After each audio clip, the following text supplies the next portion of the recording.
Hello guys, welcome back again sa ating YouTube channel, no, The Action Man. Una sa lahat, mega love shoutout po sa lahat ng mga kakamping at sa mga hindi man mga kakamping. Kung interesado ka sa bidyong ito, patapusin mo na hanggang dulo at huwag nyo nang kalimutan na i-like at i-share ang ating video para malaman naman ng ilan sa ating mga kababayan na nagtutulog-tulugan sa katotohanan. So muli naman nagbabalik ang nag-iisa nyong host na si The Action Man para magbigay ng komentaryo at reaction sa mga mainit ng issue ng bayan. So ito ho mga ka-action, mga kakamping, no, may gusto lang ho ako na i-share sa inyo. Nakakabahala na po ito mga ka-action, mga kakamping.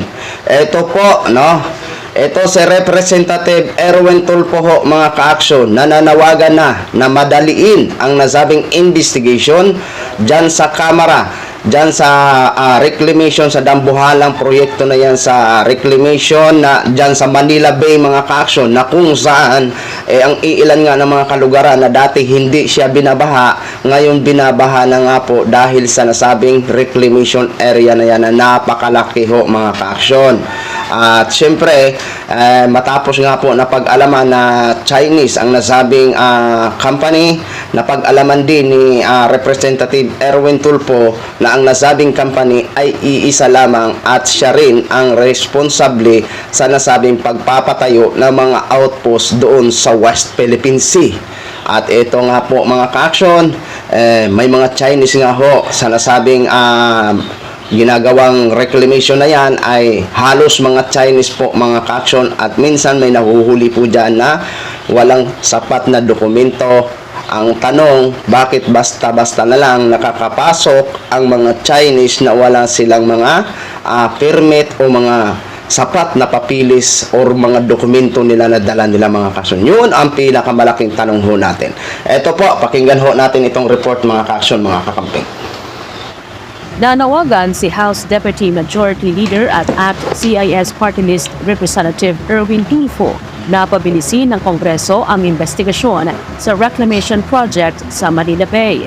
Kasunod ito ng pag-aresto kamakailan ng mga opisyal ng Bureau of Immigration sa 9 na Chinese national na bumaba mula sa isang dredging vessel sa lugar.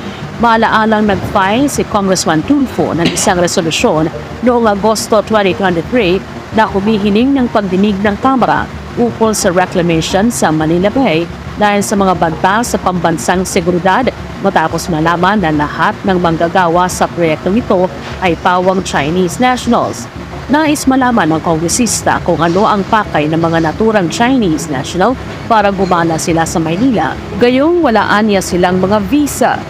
Dagdag de Tulfo, una nang nagpahayag ng pagbabahala ang US Embassy ukol sa reclamation sa Manila Bay matapos malaman na isang Chinese company ang sangkot sa proyekto. Ayon kay Tulfo, ang kumpanyang China Communications Construction na nangangasiwa sa dredging at reclamation operations sa naturang proyekto ay siya rin kumanong kumpanya na responsable sa pagtatayo ng mga air at naval base sa teritoryo ng Pilipinas sa West Philippine Sea.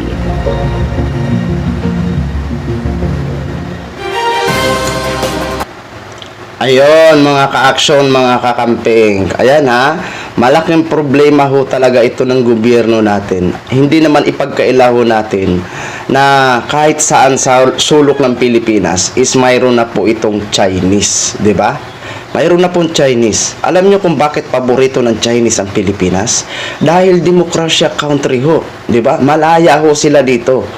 Kasi kung ano yung ginagawa nila dito na sa Pilipinas, na maluwag na sobrang luwag, doon sa China hindi ho nila magagawa yan. Kaya grabe na stricto po ang bansang China.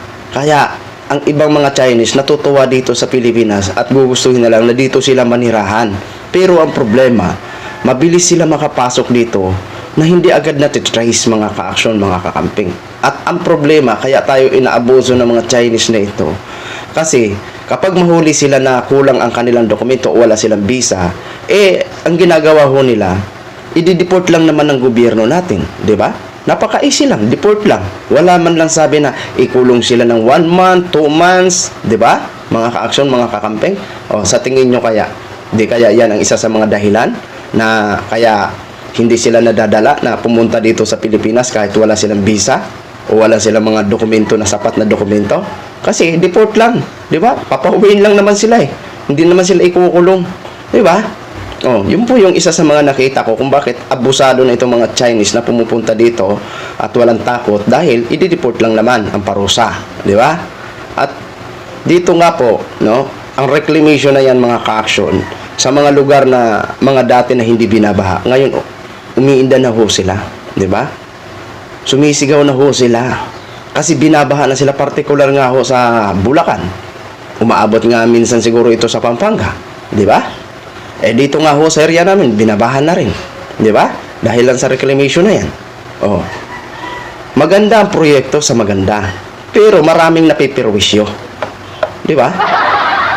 Maganda nga, pero marami naman, anin mo naman ang proyekto na 'yan kung marami naman ang magdusa na ating mga kababayan, 'di ba?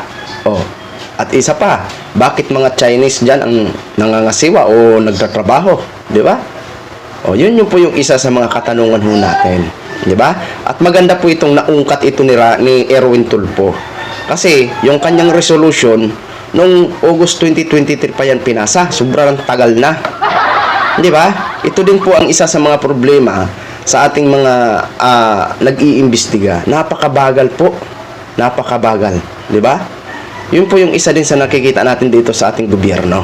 Napakabagal ng proseso. Biruin mo 2003 pa ang pagpasa ng resolution. Tapos ngayon anong 2024 na. Wala pa rin action, Sus Maria Josep. 'Di ba?